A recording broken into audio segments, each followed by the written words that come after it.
this is a country which has got lots of parades. In fact, I think if you take a global picture, you will find that the island of Ireland wins easily on the question of the number of parades per head of population. And people got very, very fed up with them. They were attended by sectarian violence and were making very crude points and so forth. So I think that there was a sense of liberation, if I can put it that way, about the Pride March when it came along in Derry. I think people felt intrigued by it. What is this? But I think people were delighted actually to see it. I can remember the first march I ever saw, which I think was the first in Derry, coming down Shipkey Street and passing by the shopping centre, and people looking a bit surprised, and then seeing sort of the amount of colour that there was on it and so on, and people beginning to smile. And that was the first time I sort of realised, I'm sure sort of many activists might have realised it before, that I felt to myself, it's going to be okay. It's going to be okay, sort of like we're coming out of bigotry and hatred sort of that kind. And I think that's proven to be the truth, and it's it had been a liberation for all concerned.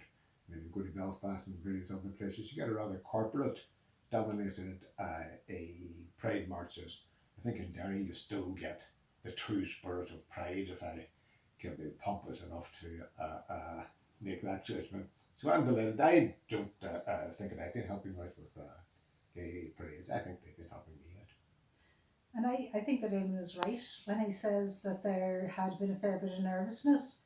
So like 10 years ago, there were still people from the LGBT community in the town saying, listen, better not really have a parade. If you have a parade, it'll be a show of weakness. There'll only be a few of us. You know, we look silly coming across the bridge with not enough of us there. And it was a bunch of women who sort of said, look, we've had enough of this. You know, times have moved on. We're a lot stronger now than we used to be. And there's an awful lot more public support. So, you know, what Eamonn is talking about people actually, because they didn't just smile when we were coming down Shipkey Street, they started applauding.